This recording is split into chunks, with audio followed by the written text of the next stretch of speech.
Hello viewers, good morning. This is Gulna Iqbal and welcome to my channel Gul Study Point. आज की इस video में मैं आपको TGT इंग्लिश का 2005 का पेपर सॉल्व करवाऊंगी। इसके 50 क्वेश्चंस मैंने अपनी पिछली वीडियो में अपलोड कर चुकी हूँ, यानी कि 50 क्वेश्चंस इसके मैं कवर कर चुकी हूँ। 51 से मैं अब आपको बता रही हूँ इस वीडियो में। ये वीडियो आप लोगों के लिए बहुत ज़्यादा हेल्पफुल होने वाली है, बहुत ज़्यादा यूज़फुल होने वाली है, इसलिए इस वीडियो को पूरा देखें। वीडियो पसंद आए तो वीडियो को लाइक और शेयर करें और चैनल को सब्सक्राइब करें। तो चलिए शुरू करते हैं। Poetic justice was a term coined bye. Poetic justice जो शब्द है वो किसके द्वारा लिया गया है, किसने इसका यूज़ किया? Samuel Johnson, Geoffrey Leech, John Dryden या थॉमस राइमर? तो इसका है option number first, Samuel Johnson. अगर किसी व्यूअर को, किसी स्टूडेंट को ऐसा लग रहा है कि मेरा बताया गया क्वेश्चन का आंसर गलत है, तो आप प्लीज़ कमेंट कीजिए और बताएं, सही आंसर बताएं और एक्सप्लेनेशन भी दें कि आंसर कैसा आया। नेक्स्ट क्वेश्चन है, which among the following bold word is the correct adverbial qualifications? The flames spread everywhere, the flames spread everywhere, the flames spread everywhere, the flame spread everywhere. Which among the following bold word is the correct adverbial qualifications? कौन से word की है? तो इसमें everywhere की है, तो option number first is correct, यानी कि everywhere जो है एक adverbial qualifications।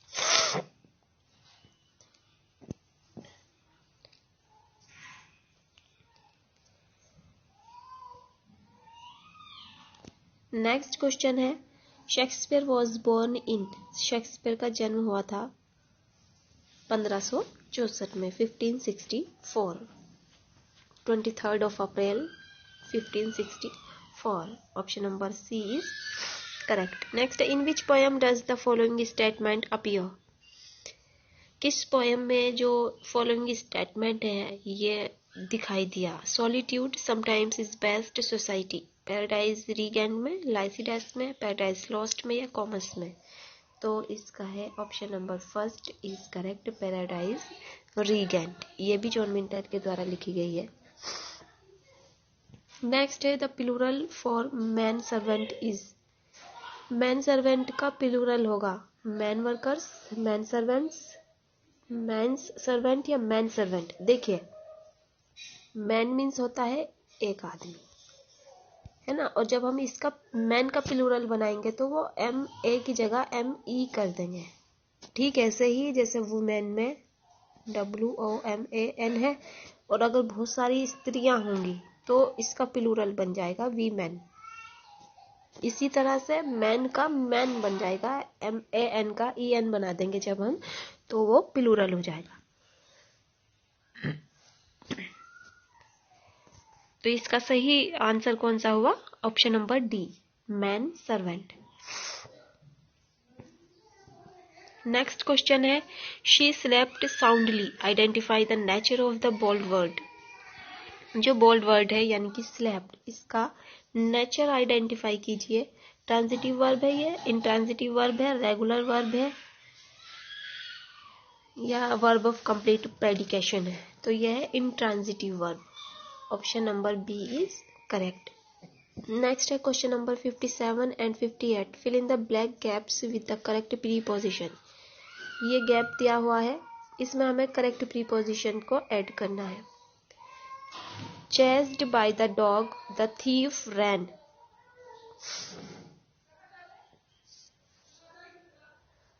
Across the lawn, across. Option number first is correct, यहाँ पर आएगा हमारा across, ACROSS।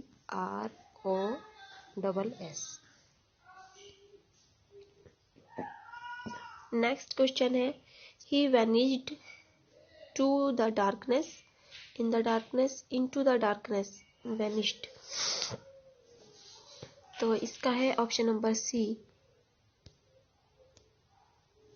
Into the darkness. Next question है, to refurbish is to repair, to survey, to apply, to renovate. तो है इसका ऑप्शन नंबर डी दे रखा है, टू रेनोवेट।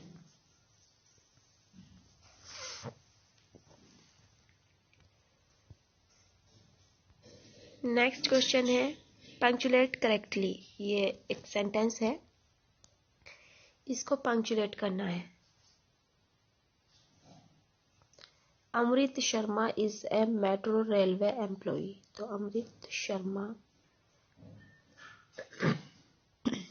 देखिए जब किसी का नाम लिखा जाता है तो उसका फर्स्ट वर्ड कैपिटल बनाया जाता है। अमृत का ए कैपिटल, शर्मा का S capital, is a metro railway employ. तो ये फर्स्ट में इसमें एस स्मॉल है तो ये भी गलत हुआ। Amrit Sharma is a metro railway employ.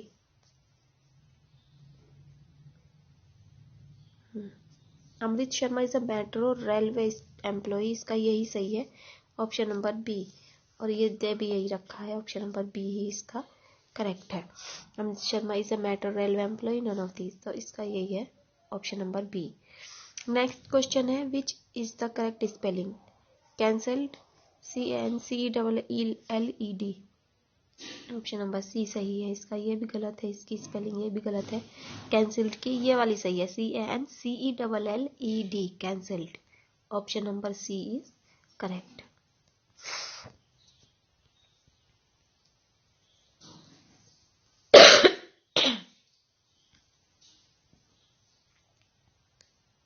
Next question है put in the correct verb form. I know that you were 20 on your last birthday. मुझे पता है कि तुम अपने लास्ट बर्थडे पर कितने साल के थे, 20 ईयर्स के थे। तो इसका है वर। देखिए यू के साथ वॉज तो आने का नहीं, वर आएगा। और जब लास्ट बर्थडे यानी कि पिछले बर्थडे, तो वो बर्थडे गुजर चुका, तो कौन से टेंस में हुआ, पास्ट टेंस में। इसीलिए हम इसमें हेल्पिंग वर्ब का कौन सी का यूज करेंगे, वर का। तो आई नो, मैं जानता हूं, दैट की, या मुझे पता है कि यू वर 20, के तुम 20 साल के थे, ऑन योर लास्ट बर्थडे, अपने पिछले जन्म दिवस पर। ठीक है, तो इसका कौन सा हुआ, ऑप्शन नंबर फर्स्ट ही सही है, वर। नेक्स्ट है question 63 to 67. Read the following passage carefully and answer the questions which follow. Shanti Niketan. देखिए क्वेश्चन 63 से 67 जो है, फॉलोइंग पैसेज केयरफुली पढ़िए और आंसर द क्वेश्चंस, और क्वेश्चंस का आंसर दीजिए। ये हमारा पैसेज है। शांति निकेतन, अगस्त 17, 1998। देखिए पैसेज से आपको अगर क्वेश्चंस का आंसर छांटने हैं तो उसके लिए सबसे ज़्यादा ज़रूरी है कि आप पहले उस पैसेज को बहुत ध्यान से पढ़िए, उसका अर्थ निकालने की कोशिश कीजिए और उसके थीम को समझिए कि क्या इस पैसेज में बताया जा रहा है। फिर उन क्वेश्चंस के आंसर को लिखिए। देखिए शांति निकेतन, 17 अगस्त 1998, the rainy season has returned, यानी कि रेनी सीजन जो है वापस आ गया। And the man is back at his work, और आदमी अपने काम के लिए वापस आ गए। ही इज पन्नालाल पटेल, वह पन्नालाल पटेल है। द मैन, वह व्यक्ति, हु हैज कम्प्लीटेड 96 ईयर्स, जिसने 96 साल पूरे कर लिए हैं, यानी कि वो 96 साल का हो चुका है। And is still going strong, और अभी भी शक्तिशाली है। Pannalal was once a terrorist, Pannalal पहले एक टेररिस्ट था। देन, तब, he turned into a Gandhian, तब वो एक गांधीयन में परिवर्तित हुआ या बदला। At present his mission is mean मंगल, और वर्तमान में उसका मिशन जो है मीन मंगल है, या well being of fish as he calls it. ठीक है, come the rains, and Pannalal would release millions of young salmons into rivers following through the neighborhood. He says that water without fish is just as absurd as fish without water. वह कहता है कि water without fish, पानी बिना मछली के, just as absurd, इतना भद्दा है जैसे कि फिश विदाउट वाटर, जैसे कि मछली बिना पानी के, जैसे मछली बिना पानी के भद्दी दिखती है होता है, मतलब मछली अपनी जिंदगी बिना पानी के नहीं गुजार सकती, जस्ट ऐसे ही पानी के बिना भी मछली के बिना भी पानी अच्छा नहीं लगता। On Independence Day Eve, he had, as if an appointment with the Ajoy, the river he loves and adores.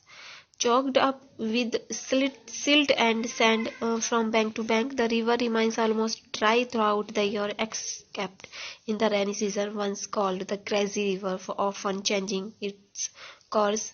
Ajoy is now better known for the great destruction it causes at intervals of some years. By flooding the villages on its banks, it then washes away people and cattle and houses and brings great misery. The appointed day arrived. It was a cloudy afternoon at Palitpur, the venue of the program, where a new bridge has been built across the river. Short speeches were made, songs were sung. Mr. Patel took a handful of the young salmon and threw them into the water. Once, twice, thrice, एक करके, दो करके, तीन करके. Others followed him. The hero of the day looked happy, and a smile lit up with wrinkles face. But some fishermen in the crowd were rather skeptical about the usefulness of the program. Will the fish, when grow up, return to the same waters and be caught in their nets? Perhaps not, they talked among themselves. Mr. Patel, however, does not bother himself about who gets how much fish in which waters. He himself is a complete vegetarian. His only concern is the well-being of fish. अब इसका answer लिख रहे हैं। Pannalal Patel who is very old is still strong, option number first ही सही है। इसका देखिए कितना इजी आपको पैसेज आया है छाटने के लिए, सबसे शुरू में ही है पन्नालाल पटेल। देखिए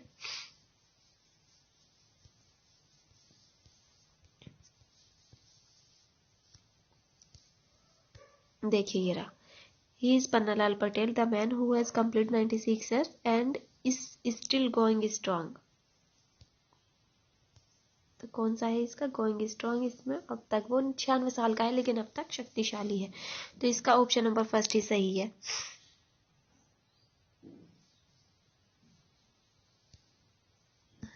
यह है Pannalal Patel who is very old is still strong fond of fishing very alert can walk fast, तो he is still strong. Next question है Pannalal had an appointment with the river Ajoy on 15th August, on 14th August, on 15th August morning या on 14th August evening। तो इसका है option number D दे रखा है, option number D is correct. The Ajoy floods its banks every rainy season, very rarely, every few years, quite often। Option number C is correct, every few years। Next question है according to Pannalal, water without fish is unthinkable, tasteless, impure, absurd बताया था ना उसमें, absurd, water without fish is absurd, याद है आपको? हाँ, तो absurd बताया था, तो absurd तो इनमें किसी में नहीं है। अब हमें क्या करना है कि absurd का जो सिनोनियम होगा यानी कि absurd का जो नियरेस्ट वर्ड होगा उसको चूज करना है। unthinkable, tasteless, impure, unprofitable, तो unthinkable है, option number first is correct. Next है the object of Pannalal's program at Palitpur was the water welfare of the fisherman, the अजॉय सोसाइटी या फिश, ये फिश के लिए था, option number D is correct. The meaning of solicited is advice request, to do a podcast, to form a party or advice request, option number first is solicited का मतलब होता है advice request।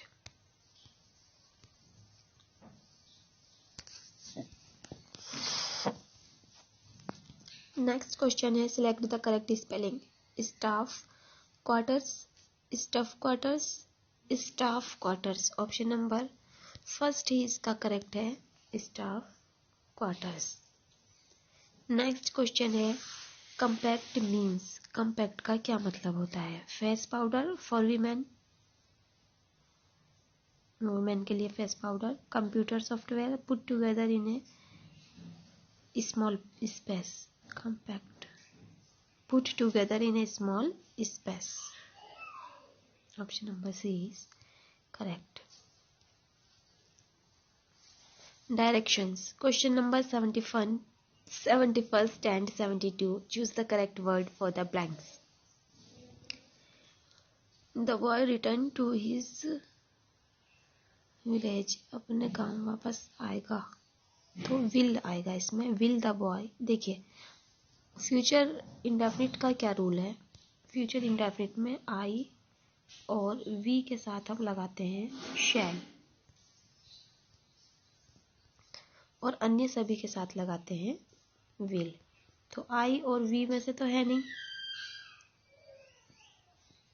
The boy ये subject है ना, तो I और V में से नहीं है, अदर में से है, तो इसलिए यहाँ पर हम क्या लगाएंगे? will। तो option number B is correct. देखिए I और V के साथ shall और अदर सब्जेक्ट के साथ लगाते हैं will, लेकिन अगर सेंटेंस में आवश्यकता हो, ज़रूरत हो, यानी कि वह, जैसे the boy return to his village, कि क्या वो लड़का ज़रूर आएगा, अवश्य आएगा। अगर अवश्य शब्द दिया हो तो फिर इसका उल्टा यूज़ होता है, यानी कि आई और वी के साथ विल और अदर सब्जेक्ट के साथ शैल। नेक्स्ट है सॉन्ग्स वर संग इन हिज मेमोरी, गाए गए, उनकी मेमोरी में गाए गए।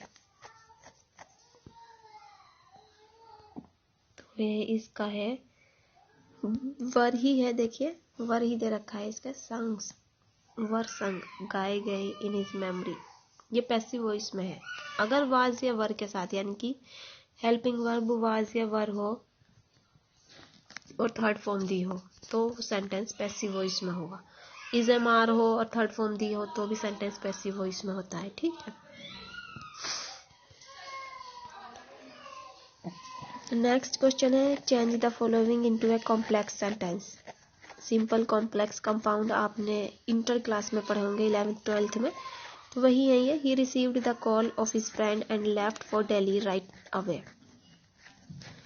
ही received the call of his friend, उसने अपने फ्रेंड की कॉल को रिसीव किया और left for Delhi right away, और दिल्ली के लिए निकल गया।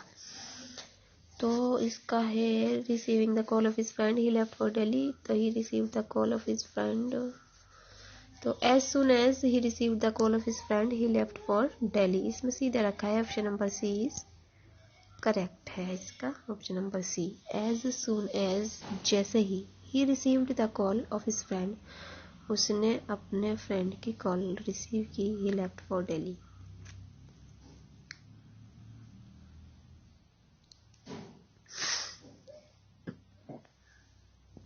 Option number C is correct. Next question है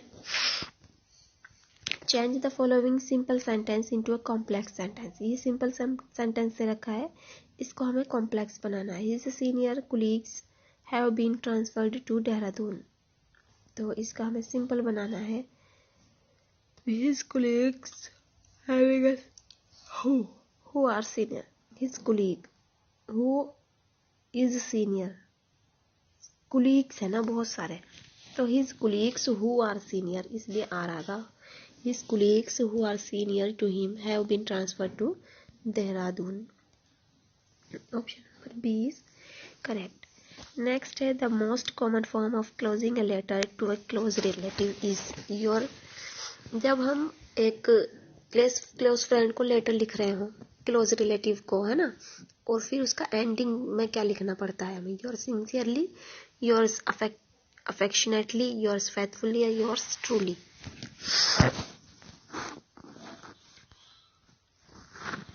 क्या लिखोगे बताओ? योर्स अफेक्शनेटली भी लिख सकते हैं हम, और योर फेथफुली भी लिख सकते हैं। वैसे तो इसमें ज़्यादा बेस्ट जो है वो बी है, योर्स अफेक्शनेटली। नेक्स्ट क्वेश्चन है punctuate the following. Don't worry father said he I will soon leave the village and find a job in Delhi. Don't worry पिताजी, सेड ही उसने कहा, आई will soon leave the village, मैं जल्दी ही गांव छोड़ दूंगा या गांव से चला जाऊंगा। And find a job in Delhi, और दिल्ली में एक जॉब पा लूंगा। तो इसका होगा don't worry father sad he sad he I will soon leave the village and find the job in Delhi.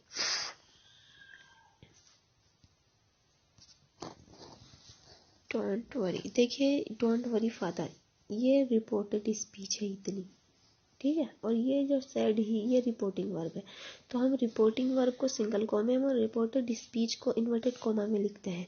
तो ये इसका सी ही सही है। डोंट वरी फादर ये रिपोर्टेड स्पीच हो गई। सैड ही उसने कहा, ये भी रिपोर्टेड स्पीच है।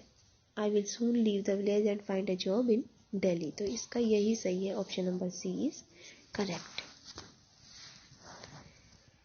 नेक्स्ट क्वेश्चन है find out the correct narration of the following direct speech. ये डायरेक्ट है, इसका इनडायरेक्ट बनाना है। I know this area because I used to live here, मैं इस एरिया को जानता हूँ क्योंकि I used to live here क्योंकि मैं यहाँ रहा करता था।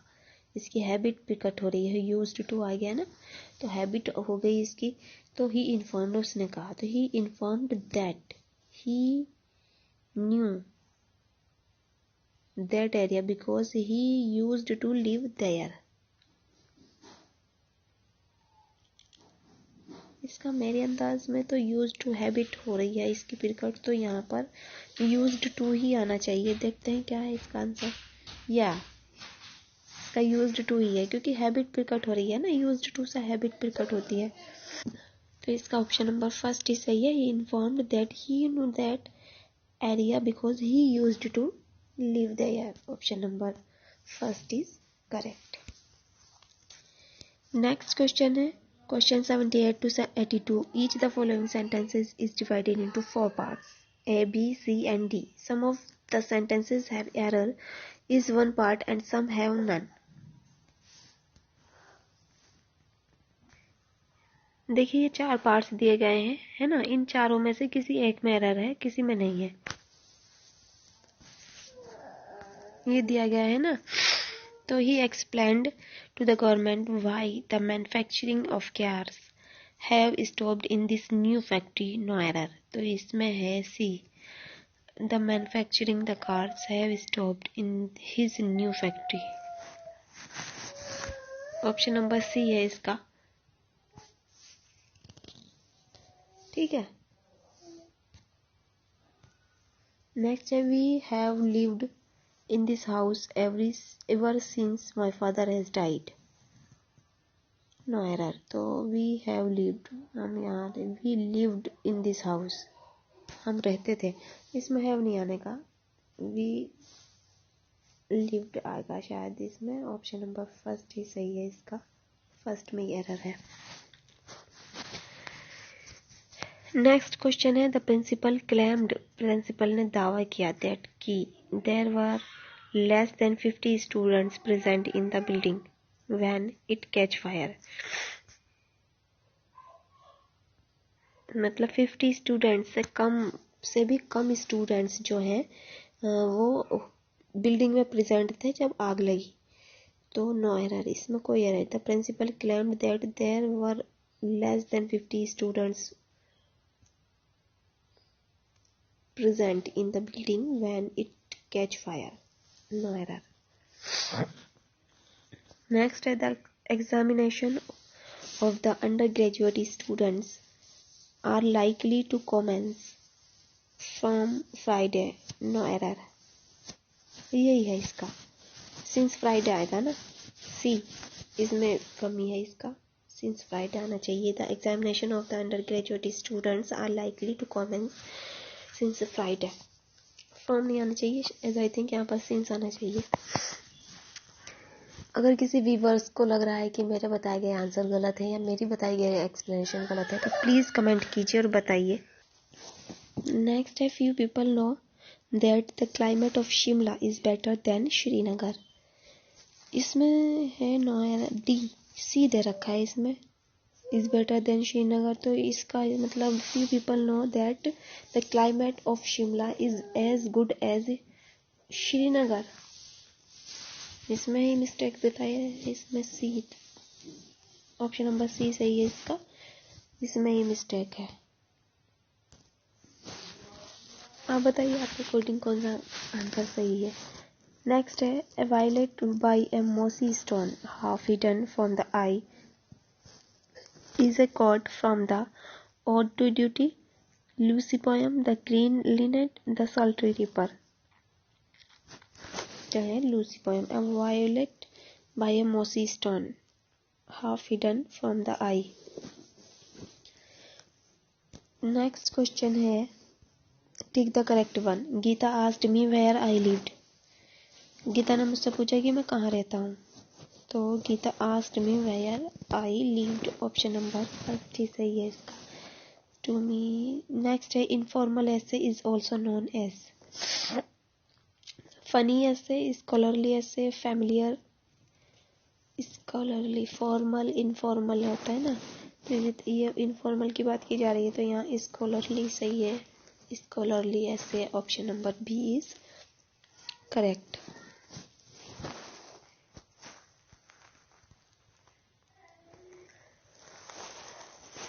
नेक्स्ट क्वेश्चन है, tick the correct auxiliary to indicate discontinued habit। There was a house there, there used to be a house there, there is a house there, there was used to be a house there। Option number B is correct, there used to be a house there, या मतलब यहाँ पर एक घर हुआ करता था। Indicate किया जा रहा है ना, जैसे यहाँ पर एक घर, जैसे कोई जगह खाली पड़ी है और वहां पहले घर था, तो हम देख रहे हैं उसे, तो फिर हम उसको इंडिकेट करके, उसको उंगली से बता के कह रहे हैं कि यहाँ एक घर हुआ करता था। तो ये कौन सी इंडिकेट डिसकंटिन्यूड हैबिट है ये, तो there used to be a house there, वहाँ एक घर हुआ करता था। देयर मीन्स वहाँ, हियर मीन्स यहाँ। नेक्स्ट है, Wordsworth poem mostly deal with politics, city life, humble and rustic life या रिवॉल्यूशन।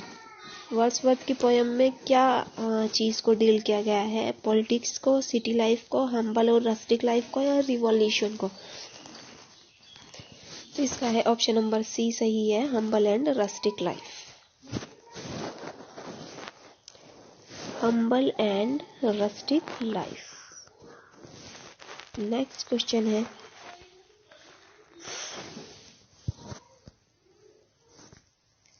नेक्स्ट क्वेश्चन है, इन क्वेश्चन यू हैव, क्वेश्चन देखिए, क्वेश्चन 88 टू 97, 88 से 97 तक, you have a brief passage with 10 question. तुम्हारा एक passage है, उसमें 10 क्वेश्चन है और उनके हर क्वेश्चन के 4 ऑल्टरनेटिव है, यानी कि 4 विकल्प है, उन चारों विकल्प में से छांट करके आपको आंसर लिखना है। ये पैसेज है, देखिए। We were in class when the headmaster came in, followed by a new fellow not wearing, ये है, ठीक है। तो इसका क्वेश्चन नंबर फर्स्ट है, who disturb the peace of the class. Class की शांति किसने भंग की, तो द न्यू बॉय ने, the mischievous boys of the class. तो ऑप्शन नंबर बी सही है इसका। पहला पैसेज पढ़ना है, ये बहुत आसान होता है, इसका जो टीजीटी में जो पैसेज आते हैं वो ज़्यादा टफ नहीं होते हैं, आप पढ़ेंगे। देखिए इस पेपर में भी 2005 के कितने इजी पैसेज दिए गए हैं, तो ये बहुत जल्दी बहुत आसानी से समझ में आ जाते हैं। बस एक दो बार इसको पढ़िए, इसके अर्थ निकालने की कोशिश कीजिए, आपको समझ में आ जाएंगे। नेक्स्ट है, what is the function of the clause a school servant carrying a large desk in the opening sentence. तो इसका है option number B, to describe the atmosphere, option number B is correct. देखिए, what is the function of the clause a school servant carrying a large desk, इस clause का जो है क्या function है, तो इसका मतलब है, क्या कार्य है इसका, to describe the atmosphere, atmosphere को डिस्क्राइब करना इस सेंटेंस का कार्य है। नेक्स्ट क्वेश्चन है, what contributed most to the misery of the new boy, the appearance of the boy. तो इसका है option number D, insanity classmates, ठीक है, नेक्स्ट है which of the following is true about the description of a new boy. The boy has been sketched sympathetically. Option number first ही सही है इसका और इसका डी सही था। ठीक है, अगला क्वेश्चन है the last part of the episode proves to be an anti climax to the class all of them. Option number D है सही, the class the boy the teacher. ठीक है, the last part of the episode proves to be an anti climax to the class to the boy to the teacher, all of them, सभी का ये सही है। Next है the boy was स्पल्टरिंग syllables because he was angry, शाई क्योंकि वो शर्मीला था। Option number C is